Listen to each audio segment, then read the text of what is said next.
Last time we talked about this idea of set of realizable means, and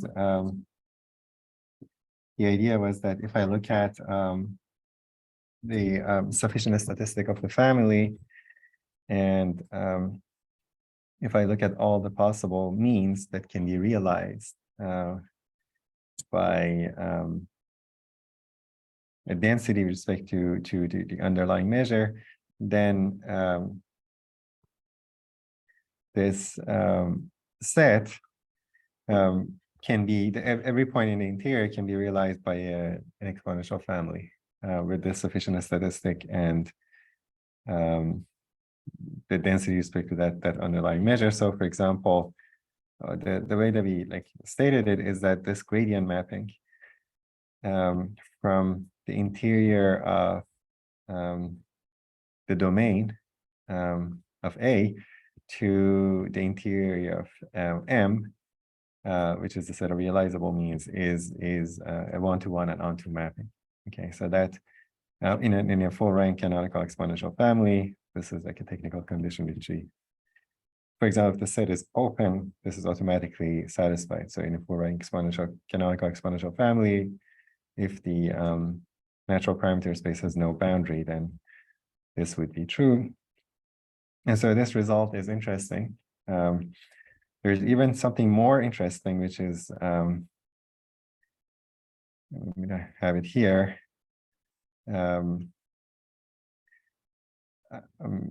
Just briefly stating it is that not only you can realize any means or like any valid mean by the exponential family, it's realized with a sort of optimality property. So the distribution that you get is the maximum entropy distribution with that set of means. So maximum entropy, so how many people know what entropy is? Like Shannon's entropy? Sort of, yeah. So this is basically Shannon's entropy. So if you have a density, if you take the expectation of the negative log P of X, so this is supposed to be a measure of uncertainty, Ex. So if you imagine if the space is discrete, it will be something like that.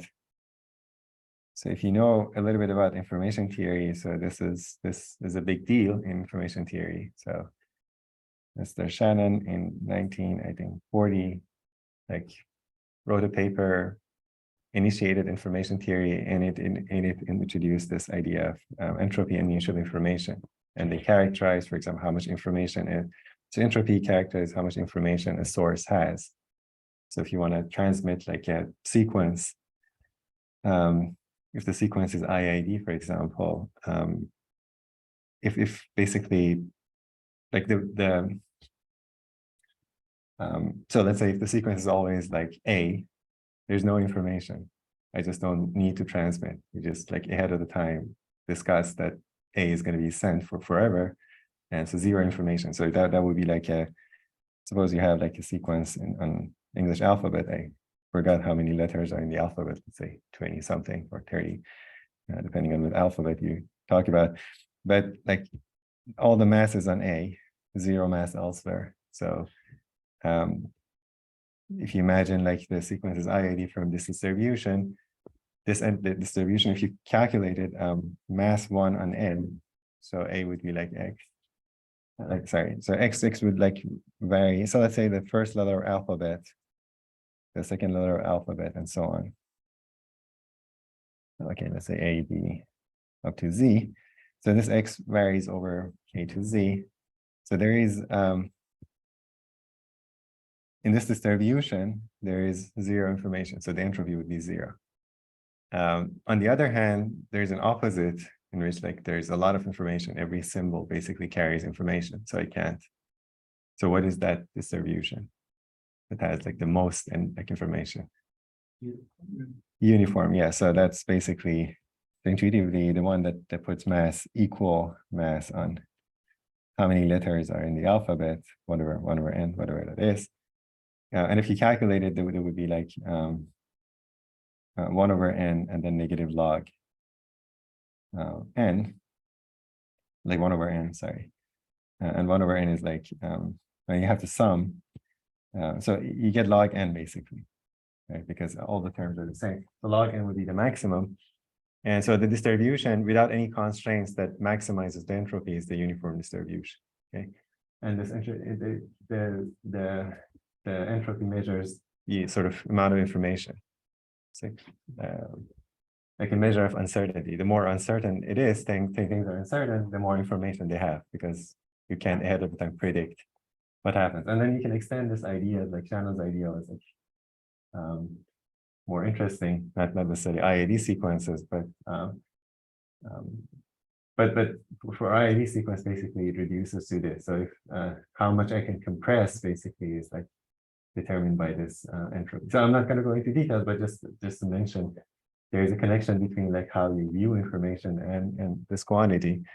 And so a distribution that maximizes entropy without any constraints is sort of the most uncertain, or the most, puts less in, like has less like the smallest amount of information without any constraints, okay? So like we'll see, like in Bayesian analysis, let's say you want to put a prior with least amount of information. If you don't know anything, you want to find a prior, for example, on your parameter that imposes the least amount of information. That would be something like a uniform. So what this result is saying is that suppose I know that the moments, like for example, T of x is x and x squared. Okay, so this imposes some constraints. So if I have something like that, so let's say we're talking about again, we're talking about let's say x is in like a discrete variable. So something like that, we have something like this is equal to mu1, and then something like this is equal to mu2. So I have a certain constraint, let's say the first and the second moment of the distribution I know, but I don't want to assume anything else. So I want to maximize the entropy subject to these constraints. The solution would be the exponential family that has this sufficient statistic. Okay, so it has the least amount of information, like the maximum amount of, what should we say? The least amount of constraints, if with the least amount of constraints, the least informative, or how should I say it? Well, you get the idea. So it's like equivalent of the uniform, but under the constraints that you have these specific moments. Okay, so this is the principal maximum entropy, and you can do it in discrete cases. I'm not gonna, maybe I'll assign it as homework problem. It's an easy problem once you reduce it to the discrete case. It's a constraint optimization problem, and you can use the Lagrange multiplier to show that the solution has to have the form of an exponential family. So the basic idea is that let's go back here. Not only we can realize any point in the set of realizable means, but the exponential family realizes it with maximum entropy. Okay, with maximum uncertainty, let's say, subject to these moments. Uncertainty is better. Let's say maximum information. Least amount of information, maximum entropy. Yeah, yes. Is that like desirable? It is desirable, yes. Like statisticians like uncertainty. So ahead of the time, you want like the most uncertain thing because you don't have any more information. Why would I like bias myself toward a particular direction? So the worst case would be like the thing that puts all the mass so that this is realized, but nothing else. But the opposite is what we want. So I have this information. The minimum amount of assumptions that I want to make is this amount of information. These moments have to be this. Then the one that like realizes this without any more assumptions with maximum entropy is the exponential family. So this gives you some optimality property, which is also quite interesting. Because, for example, in the Gaussian case, you know that there are many distributions with a given mean and variance, but among them, the Gaussian is has this maximum entropy property. So it gives you another reason why you might want to use Gaussian. Okay, so this like one slide, but there's a lot of stuff going on here. So this one you can try to prove for yourself in the discrete case. The basic idea is that the form of the density would come out like this once you do the Lagrange multiplier analysis. Okay, and then the rest, the last piece of information I want to give you about exponential families is that this business of realizable means, as I mentioned, is connected to the existence of the MLE. So if you remember, the MLE is the maximizer of the likelihood, right? So if I have a sequence of x1 up to xn, IID from this density, which is the canonical, full rank canonical family, the likelihood would be the joint density basically viewed as a function of the parameter. And it's going to be proportional as a function of theta to this quantity. So you just multiply things out. And it's not like hard to see that this comes out. So ignore this part, it doesn't depend on theta. Plug in xi here, and then multiply everything. Okay. You get the summation, which also shows that the sum of the sufficient statistics are sufficient for this, let's say, product family. So if I have IID samples, this vector itself is going to be my entire observation. This has a distribution, which is basically the product measure associated with this. And the sufficient statistic for that would be the sum I from 1 to n of these things. So this is a property, another property of exponential families that I'm not going to go into details. Among sort of parametric families, exponential family is the only one that has the property that the dimension of the sufficient statistic does not grow under sampling. So when you sample, you can see like there is like a lot of compression occurring. So the one sample has T of xi as its sufficient statistic. A sample size n, it still has like something which is of the same dimension as the dimension of the family. So there's like maximal, in a sense, compression. Well, in any case, so this is sufficient by factorization theorem. Sufficient by factorization theorem. If you try to do the maximum likelihood, you differentiate this, set it equal to 0, or take the log. That would be easier, set it equal to 0. Differentiate, set it equal to 0. Taking the log, differentiating the first term would be like this is a linear term, so it would give me that minus n gradient of a theta. Okay, and I set it equal to 0. We know that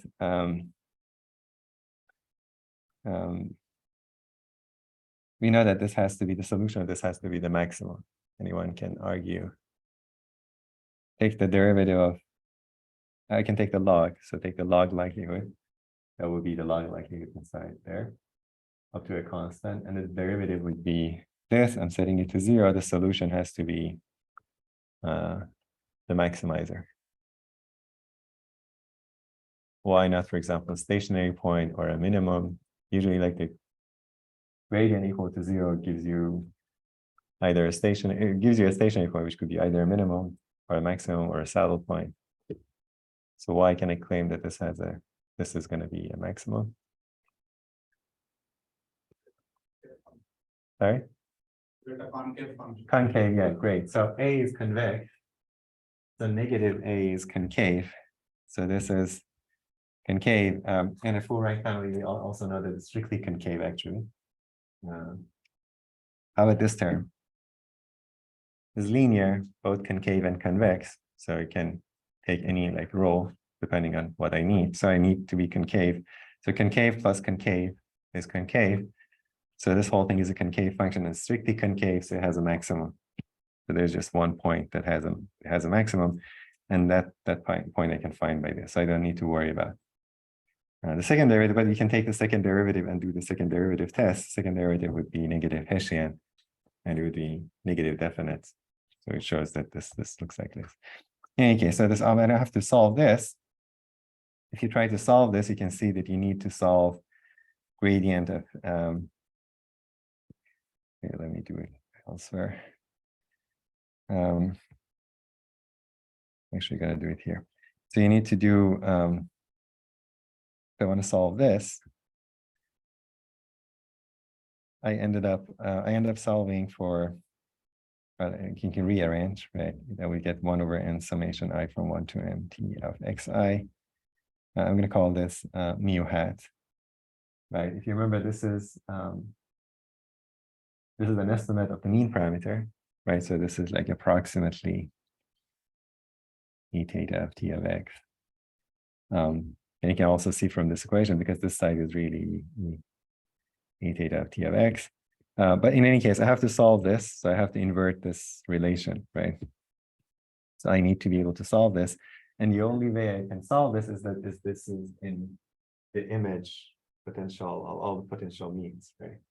So if this is, if mu hat is in the interior of M, I'm pretty sure then that I can solve this, right? So theta hat would be, this is invertible, and I can write something like that. So I can find the MLE for theta. Even if it's on the boundary, in some cases, you can still solve it. Our general result doesn't work, but if it's outside, like the closure of M, then the MLE does not exist. So the existence of the MLE depends on this mu hat being in that set of realizable means, or the closure of it. So that there you can see why we care about that. And this gradient inverse would also be the gradient of some other interesting function, which is the conjugate function. Sometimes called Fenchel-Legendre conjugate. If you're interested in convex analysis, it's just a side note. But inverting it is not going to be easy. So it's like a nonlinear system equation that you have to like solve. But theoretically, it's possible if it's in the set of realizable means.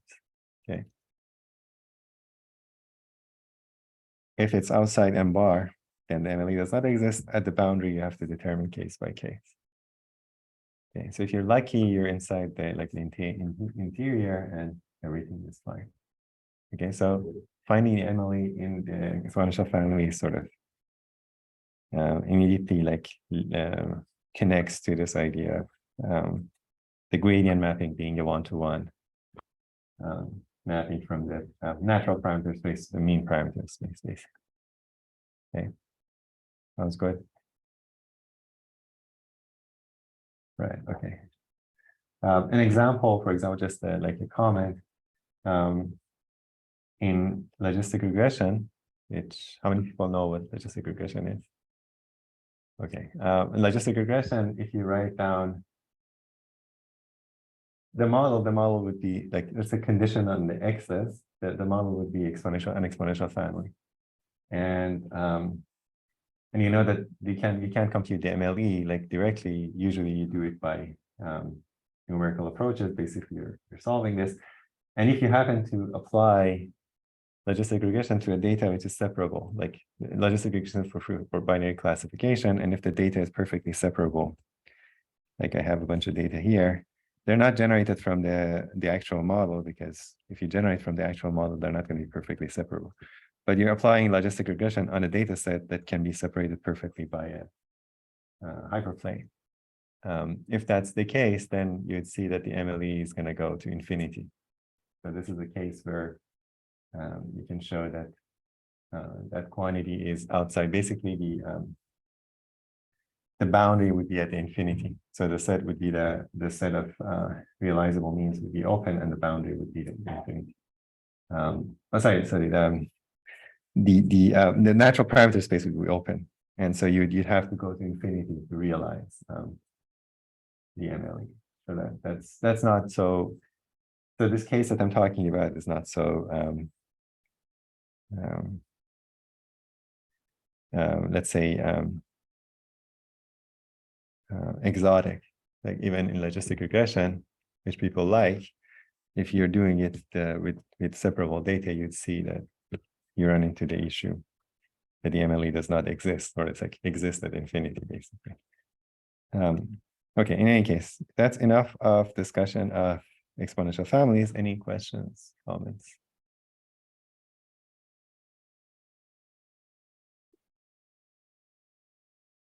Okay.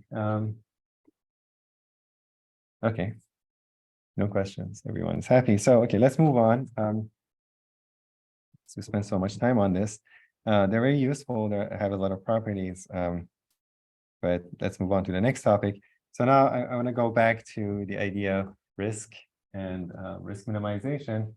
And in particular, we're going to look at this thing called information equality, or Cramer-Rao Lower bound, which is the lower bound on the variance of any unbiased estimator. So we already know the theory for UMVU. So if you have a complete sufficient statistic, you have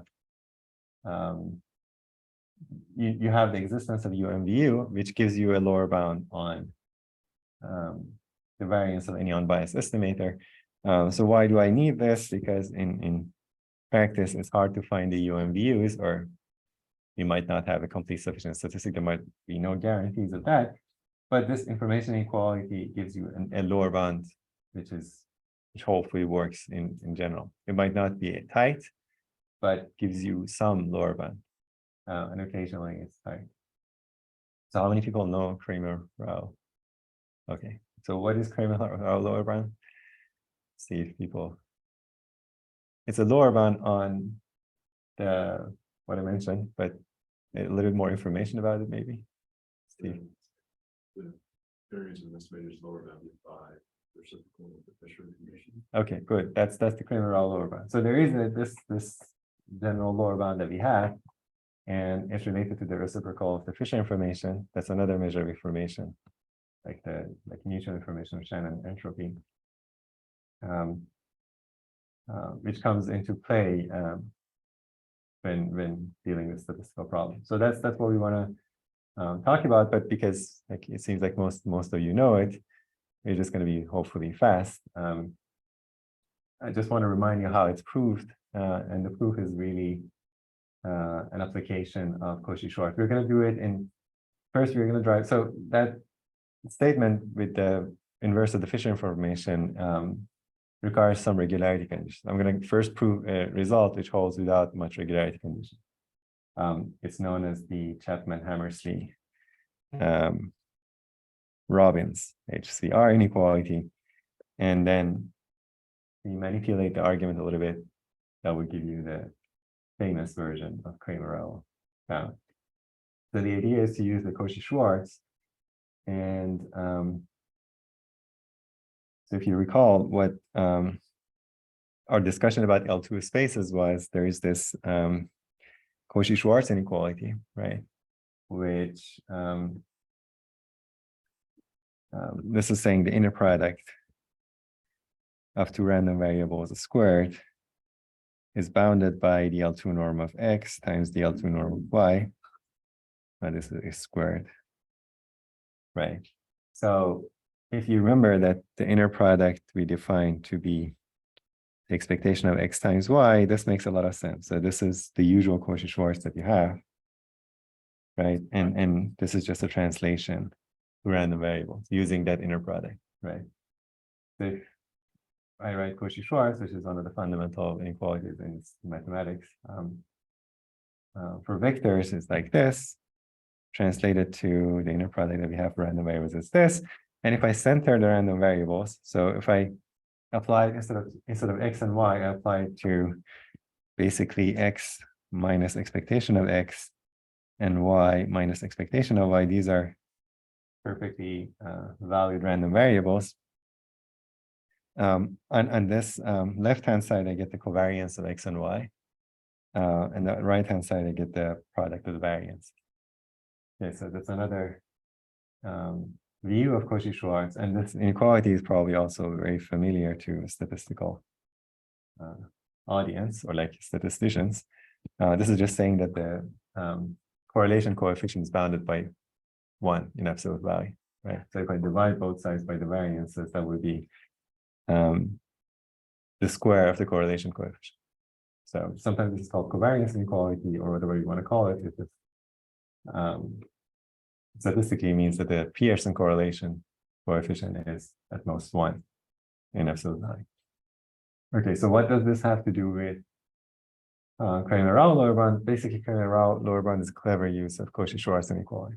So just to remind you how it's derived, if you have forgotten, but the idea is to let's say we're going to assume that every random variable or estimator has a second finite second moment. We're going to start with some unbiased estimator for some g theta. So delta would be unbiased for g theta. And what I want to do is like lower bound the variance. Okay. So you can think of one of these x's, let's say x is delta now.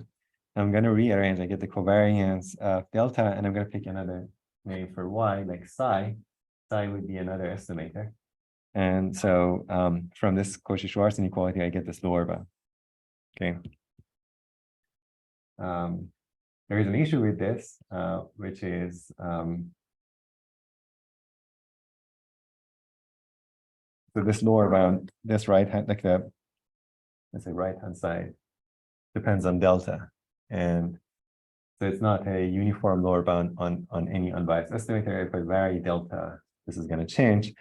Somehow we want to get rid of this delta by clever choice of psi. And that will give you the required lower bound. Okay, so that's the plan. Any questions? Okay, so let's do the plan. So in order to do this, I'm going to introduce a little bit of notation about the likelihood ratios. This is a little bit of measure theory, just a little bit, which is not necessary, but the consequence is interesting. So let's take a detour here. So we have a family of probability distributions parameterized by some parameter. Let's say theta is in RD. So it makes sense to like talk about theta plus h. So h is another thing here. So I have a theta and I have a theta plus h. I want to compare these two models. So what happens if I shift? Let's say p theta is a true model. I shift it a little bit, the parameter. In measure theory, there is this notion of absolute continuity. So we'll say this guy is absolutely continuous with respect to the other guy. If whenever, so let's say they have density. So everyone has a density. This guy has density with respect to some underlying mu or nu. So it's a dominated family.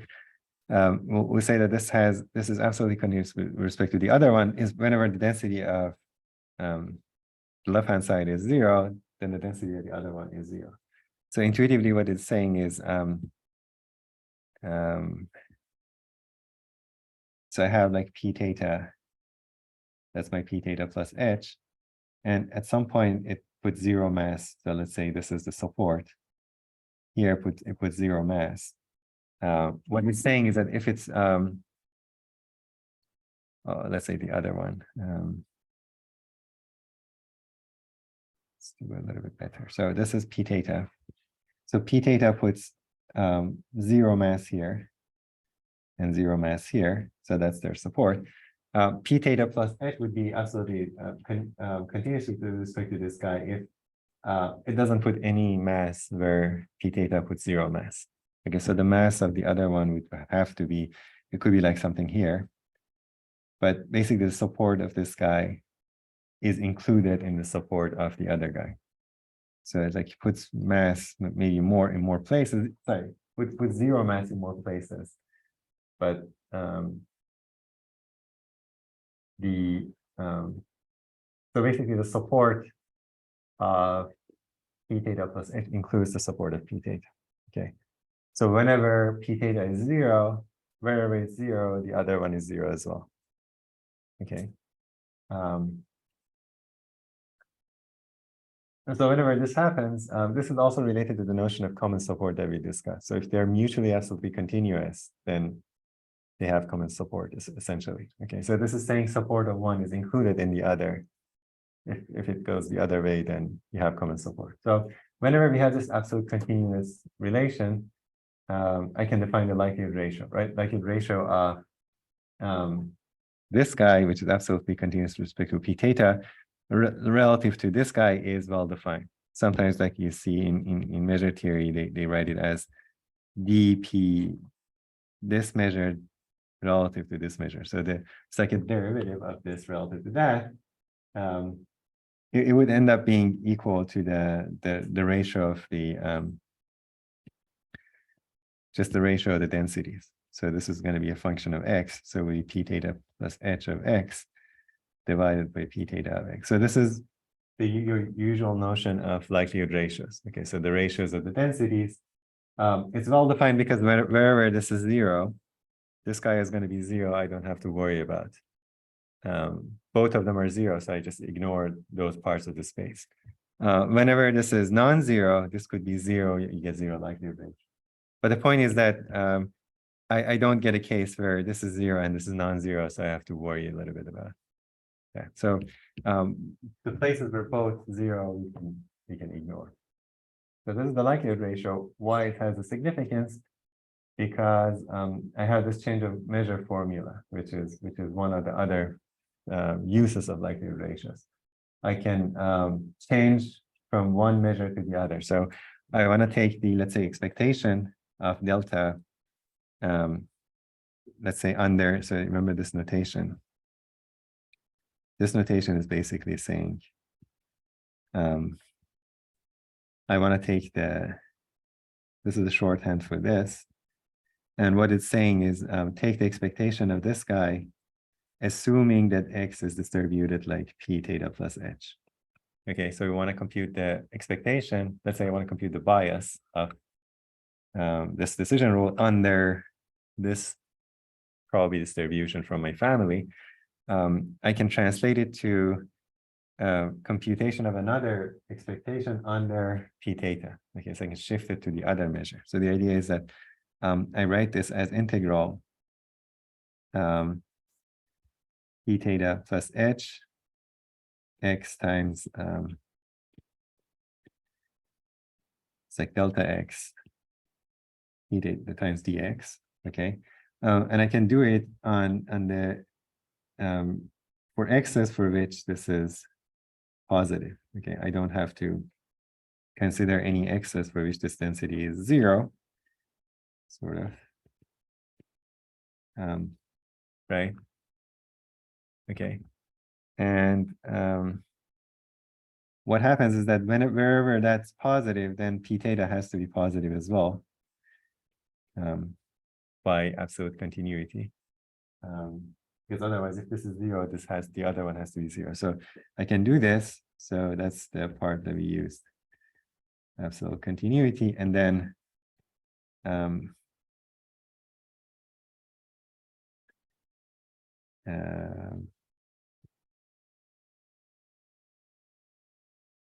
what I would get here is now I can divide and subtract, multiply by p theta of x, right? dx. This is by definition that likelihood ratio, okay, which I called L theta h actually above. And now you can see I'm taking the integral with respect to this density. So that would be basically expectation of delta capital X L theta h capital X, assuming that X is distributed like theta. So this is saying X is distributed like p theta. Right, so if you now try to like evaluate this, you just write something like the line above. Okay, so what we have shown is this side is equal to the other side. Okay, so if you write it, expectation under this parameter of this decision rule is like the expectation under theta of the same decision rule times L theta and h. So this is the likelihood ratio. I'm dropping the dependence of everything on x. So you multiply your whatever you take the expectation by the likelihood ratio and take the expectation under the other measure. It gives you the expectation under the original measure. Okay, so if you want, it's like expectation under 1, delta, and then L would be like the ratio of the densities, like P 1 divided by P0. Something like this. Okay, so the likelihood ratio of 1 to 0 would be what is there. This is point-wise, right? Like at every x, you compute the likelihood ratio. Yes. Yeah, likelihood ratio would be like a statistic. Like a statistic. Yeah, it's a function of x. Yes. So you meant like modulate basically delta by this x-dependent factor. Yeah, everything implicitly depends on x here. This is a function of x. This is also a function of x. Or capital X. Okay, so this was a question back when we talked about minimal sufficiency of the likelihood ratio process. This is another use of likelihood ratios. Okay? Likelihood ratios are used to change measures. And this comes in handy later as well. So like the measure theory component is there is this underlying assumption that one is absolutely continuous with respect to the other one, then I can take the ratio. And then this is defined even if like in measure theory, you don't need them to be absolutely continuous with respect to another measure. Basically directly follows that there is a function which is called Radon-Nikodym derivative that satisfies these properties. If they are both absolutely consistent with something else, then it would be the ratios of the densities. But you don't need that to define this thing if you're interested in measure theory. Okay, that's the likelihood ratio, right? Good. So what is the use of this? I'm gonna just take this side to be basically a likelihood ratio minus like 1. And that would do the trick. So we have this result that says if p theta plus h is absolutely continuous to p theta, for any unbiased estimator of g theta, I have this lower bound. And you can see this lower bound does not depend on delta. So it's a valid lower bound. This is called Hammersley-Chapman-Robbins inequality. And doesn't require much information except that this happens, for example, or like much assumptions. So how do you prove this? Just the idea is this. So that's basically the whole point. So you write this Cauchy-Schwarz inequality, right? Covariance delta and psi squared divided by the variance of psi, and then take psi to be this likelihood ratio, if you remember. This is the likelihood ratio. It's like p theta plus h of x divided by p theta of x. Okay, so if this is working as I claim, when I calculate these quantities, I would get the result. So one thing to note, the reason why we did this is, so why do I subtract 1? Let's look at the expectation under theta, right, of psi. So what is the expectation under theta of psi?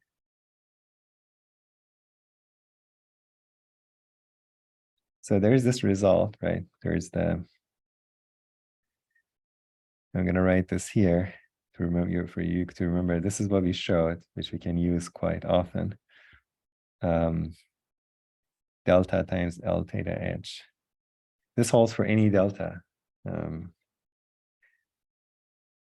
particular, if I put delta equal to 1, right? If I plug delta equal to 1 in that, so this holds for any delta. And what would happen if I put delta equal to 1? What would I get? Expectation is equal to 1. Yeah, we get the expectation of, so let's call this star, fly star with, this delta is generic at this point, not the delta that we had. Let's call this delta prime, let's say, if you want. The delta prime equal to 1. We conclude that the expectation of the likelihood ratio is 1, right? Because that would be the expectation of just 1. Delta prime is 1. I'm just plugging in here. And this is 1. So this shows that the expectation of the likelihood ratio is 1. So the expectation of psi would be 0. That's why I subtracted that. So then this would give me some simplification here. So this would be, what do I get here? If the expectation is 0,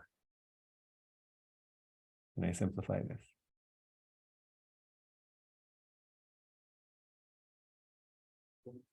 What happens to the covariance? How about the variance? Variance is just the second limit, and the covariance is just the expectation of delta. Good. That's the simplification that you get because the psi is 0 mean. So I need to calculate these two expressions, right? So if you look at this expression here, this is really the expectation of psi squared. So I don't need to do anything there. I just need to calculate the numerator. So let's calculate delta psi. How do we calculate this? So it's expectation of, by definition, psi is this, right? Delta L theta h minus expectation of delta. Okay, by assumption, this is unbiased for g theta. That's what I get here. How about this guy?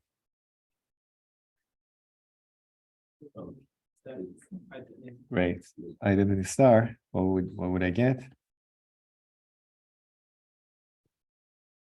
I would get something like that, which is, what do you think this is? G theta. All right. When we say unbiased, it means that for whatever value the parameter that I have. So when we say delta is unbiased for g theta, it means that this holds basically for any, for all theta, and in particular for theta plus h. So unbiasedness. So what I get is g theta plus h minus g theta, and that's exactly what we need. Oh, this is strange.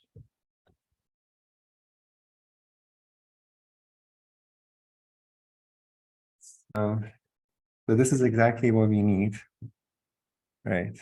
So if you look at this we have shown,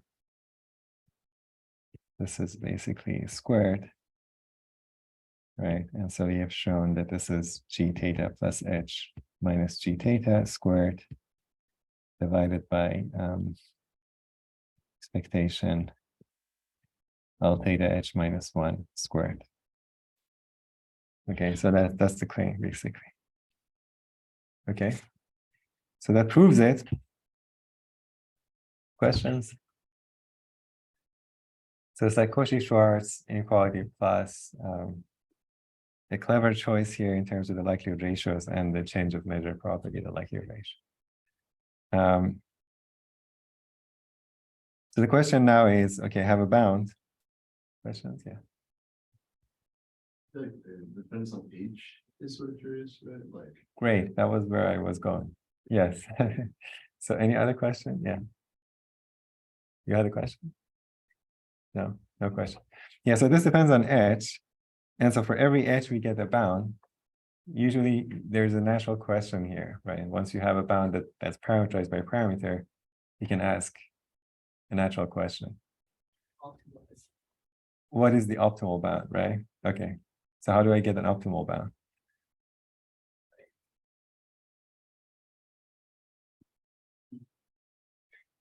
Minimize would give me the worst bound. The other maximize. So I want the tightest bound, so I want to maximize over edge. So this would push it because it holds for any edge. I want to push it as far as I can to touch variance of delta. So we want to maximize it, and it turns out maximizing it would be equivalent to basically letting theta go, sorry, edge go to 0. So intuitively, when you get the likelihood ratios, this is like a statistical intuition. You're looking at the different, like this is the basically the ratios of the densities, if you want. And so as h, so this measures statistically how similar the two distributions are, okay, over all possible observations. And the statistical problem becomes harder if they become closer and closer. Okay, if the two distributions are very different, I can tell them apart easily. If they're very close, it's going to be harder. And in like regular families, this parameter has something to do with the distribution. It's like the mean, for example. It's like continuously varies with the distribution. So as I let h go to 0, most often the p theta plus h of x approaches p theta. So this approaches 1, and this blows up. Okay. The denominator blows up, so it becomes bigger. Of course, the numerator also blows up. So this argument that I'm making is not really you really want to poke at it, it's not going to hold. But it turns out that that's actually where the maximum occurs. The maximum occurs as you let h go to 0. But I get like 0 divided by 0, right? So if I try to do h let it go to 0, you get that. So what is the solution? I can divide, right, by something. So divide by h squared. So what would it be if I let h go to 0? Yeah, the numerator would be derivative of g squared. So move h inside, that's the definition of derivative. The denominator, what do you guys think would be? So the denominator is not obvious, so let's see what the denominator would look like. So that's the denominator, like squared, let's say, would be the denominator, but this is without the square. So that's p theta plus h of x divided by p theta of x. So if you rearrange, you get that, right? And if you think a little bit about this, this is just, if you look at the limit, this is the derivative of p theta of x. So the numerator is just the derivative, right? You know, partial derivative is p theta of x and divided by this. And this is really the partial derivative of the log, right? This is my notation for partial derivative. Log p theta of x. So as I take the limit of this likelihood ratio minus 1, I get the derivative of the log likelihood. Log likelihood because I'm looking at this as a function of theta, right? Again, why this is true, you just replace it. This is just after algebra, and the numerator is what changes as h changes. So the limit would be the derivative of this guy with respect to theta. And this is just the derivative of the log, if you remember how you take the derivative. So log p theta is the log likelihood, and this is the derivative of the log likelihood. A statistician call it a score function, has some significance. So the denominator converges to the score function squared. Okay, so it converges. This is before taking the expectation. So what I'm doing here is I'm moving. So if I can move the limit inside. So there's a limit here. If I can move it inside the expectation, these good things happen. So I had this, So if I take the limit, and I can say that the numerator is going to converge to this and if I can do this guy, which is questionable, like e to the limit as h goes to infinity, I need to interchange the limit and the integral, and whenever you do that, you have to pause and worry a little bit, not too much, but a little bit. So that's the limit. If I can move the limit inside, then that limit would be that, and I get the expectation of this guy is squared. The score function is squared. Okay, and that turns out to be the Fisher information by definition, as we'll see. Okay, the expectation that the score function squared would be the Fisher information. So if this argument works for you, it's okay. Just interchange the limits and expectation. You get, this is the form of the like a Cramer-Rao Lower bound. But we're gonna do a little bit more formal. Yes. So can you explain again why the lower bound is optimized when we set the limit of h to 0? I can argue this part, but I can't argue why, because it's going to be 0 divided by 0. But the thing is, this gets better because this becomes smaller, right? But that's just an intuition, right? It's an intuition, yes. Formal proof. Let's say it's easier if you imagine that this is like 1. Okay. So if g theta is theta, which is usually what you remember, right? Like not remember, like the usual form of the bound is that we just want to do that, then this would be 1. Then what I'm saying is probably makes sense, right? Because numerator is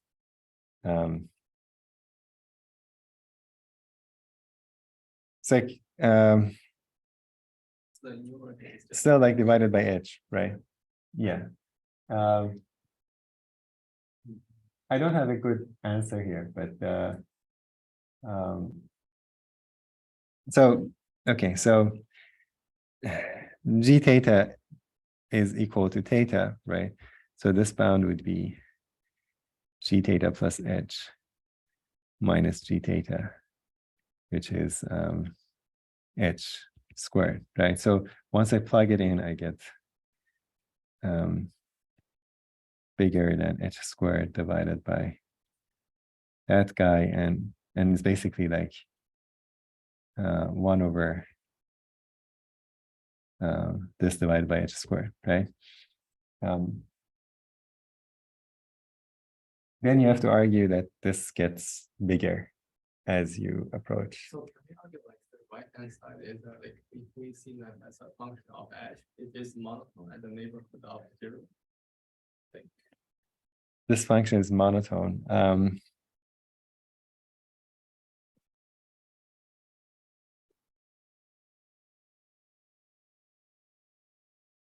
You're talking about this or the expectation? Like the whole right hand side. Yeah, maybe. So if like we take the limit of h to 0, then it is a monotone function. The limit exists.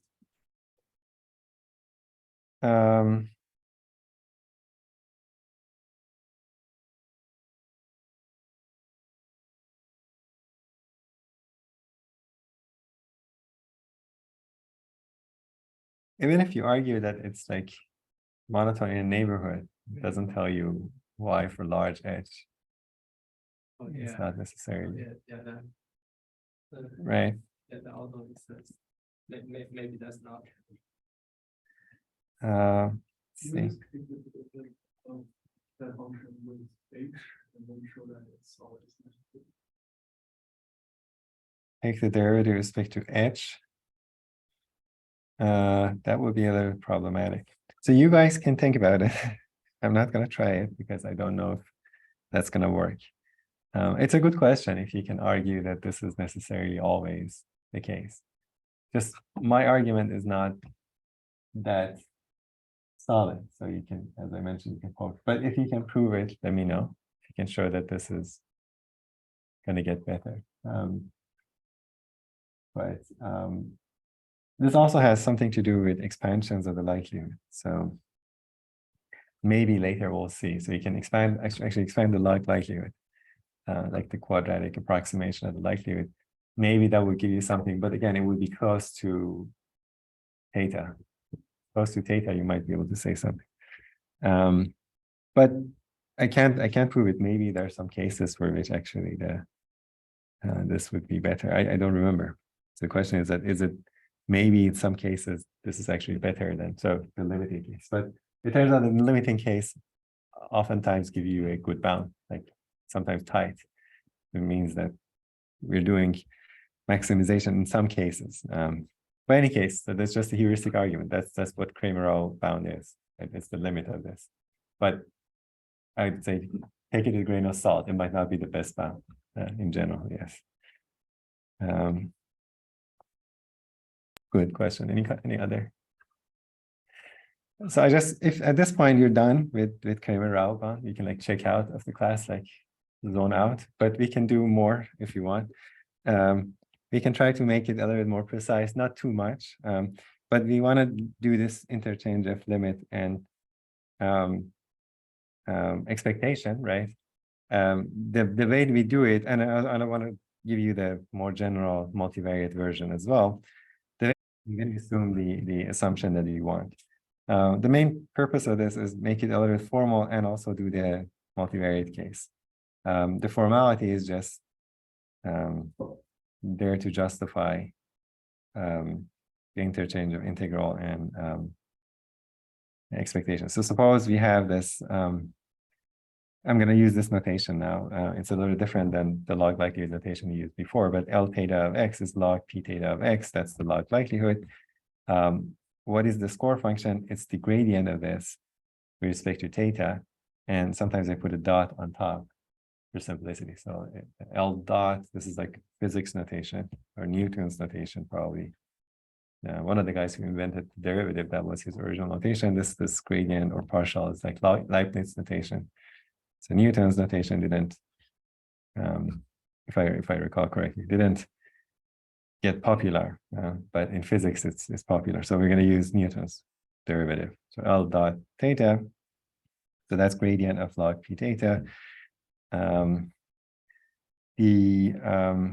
This is a sort of formal statement. Let P be a dominated family of densities, all having common support S. So we need the common support property. And the parameter space is open, subset of RD. Let delta be unbiased for G theta. G theta for us is going to be a scalar value. And then maybe later comment on what happens if it's multivariate as well. G differentiable over omega and the gradient. I'm going to represent again by G dot. Okay. All the derivatives with theta is going to be dot. L dot theta of x exists for all x in S and theta in omega. So the score function makes sense. So the likelihood is differentiable basically almost everywhere or everywhere on S. And this is the condition that we need. So at least for K equal 1 and K equal delta, but let's say we can say for all decision rules or for all functions of your variable K,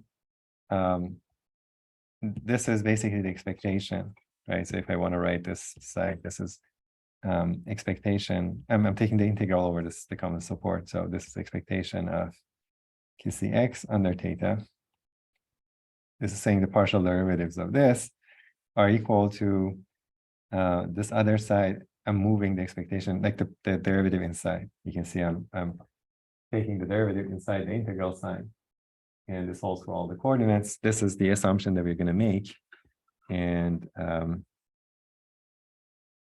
so you can see what this is doing, right? So this is saying that is equal to the other side. What I'm going to do is, so you see, this is the assumption, right? I can interchange integration and derivative. And we're going to put that as an assumption. But then I can rewrite this a little bit, right? Partial derivative.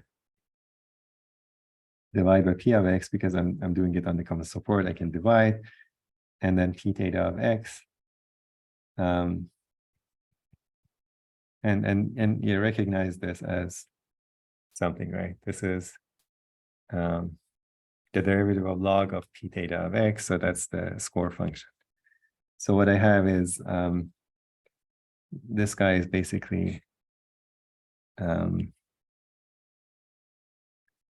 partial with respect to theta I of L theta of x, right? And so this is going to be expectation of QCX partial with respect to theta I of L theta of x. Okay. And if you do it for all I, for all the coordinates, I can write it in gradient form.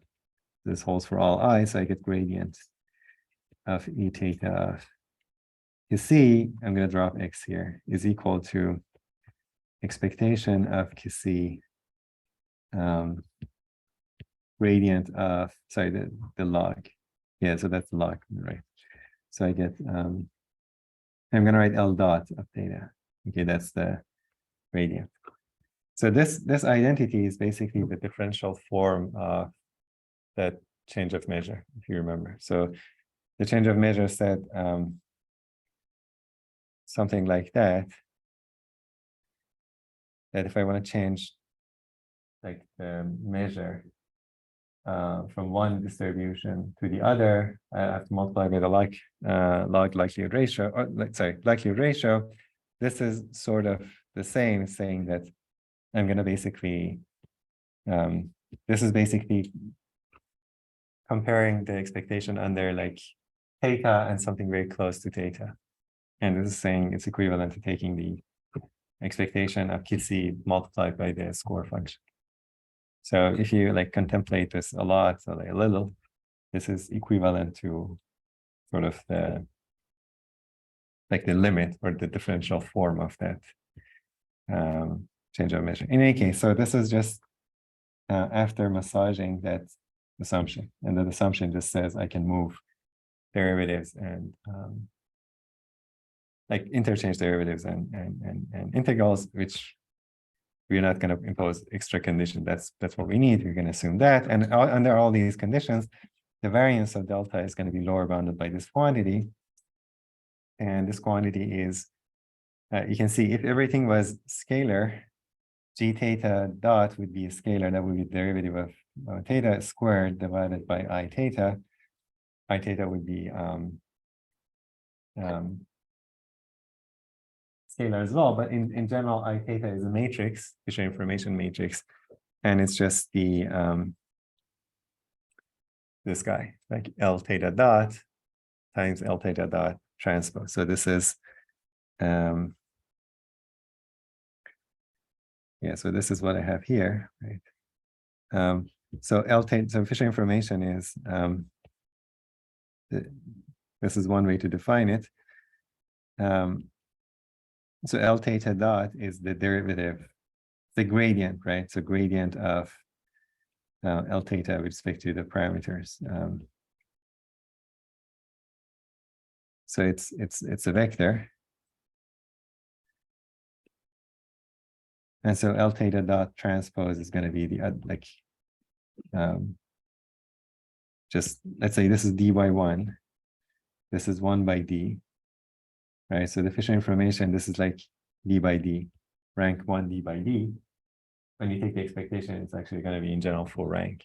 So it's a d by d matrix, okay? And we'll see that under the assumptions that we make, the expectation of a score function is actually 0. Okay, so this is really the covariance matrix. If you imagine L theta dot is some random vector, like y, this is y, expectation y transpose. And then minus something related to the mean of it, but the mean is going to be 0. So this is really the covariance of the score function, covariance matrix of the score function. Covariance matrix. Okay, so it's an information like some like second order moment information about the score function. The first order information is 0, basically. Okay, so far so good. So let's like in the 2 minutes try to prove it. So first, you can see from here why the score function is zero mean, because if again, this is exactly like the argument that we did for the Hammersley-Chapman-Robbins. We're just going to use this identity and evaluate that those covariance and variances. So if I plug in k equal 1 here, right? Plug in is equal 1. This side would be expectation of the score function. This side would be the gradient of 1, which is 0. So this immediately gives you that the score function under these regularity assumptions, assuming that the model is regular like this, the score function has to be zero mean. And the second idea is to just replace it with delta, right? So if I replace it with delta, score function is zero mean.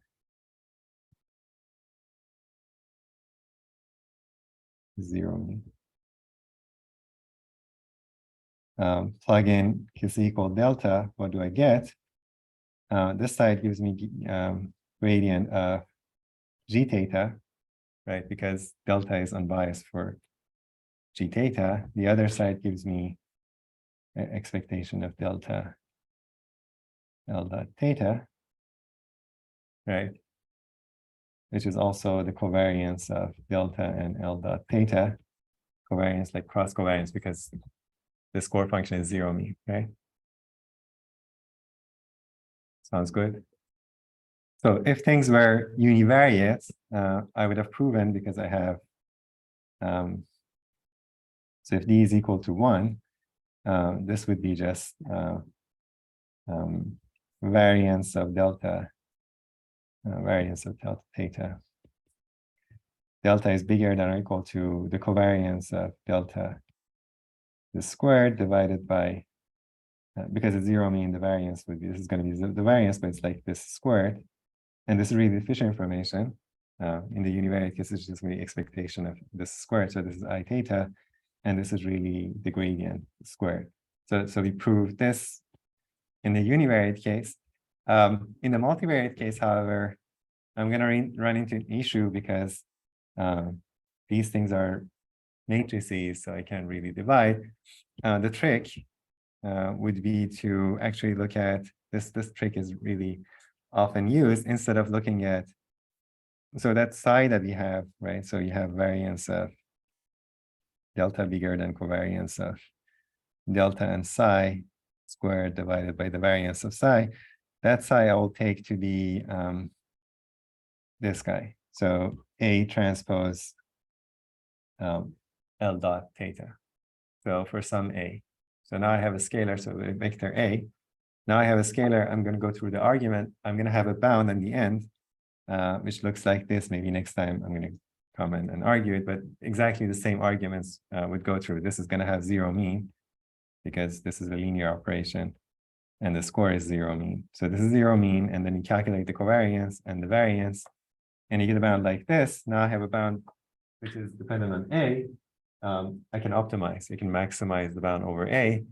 And this might be a homework problem if I remember correctly. So you prove that this when you maximize it, it would look like this, which is basically like the form that's so this would be V, this would be B, this you get G dot transpose I theta inverse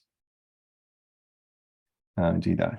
Okay, so the details are exactly the same, but the trick, this is sometimes called Cramer's device in statistics to deal with like a multivariate random variable. You multiply it by a fixed vector, take the linear combination of linear projection, and then deal with that and then optimize. Okay, thank you guys. Next time I'm going to come back and finish this and hopefully move on to the next topic.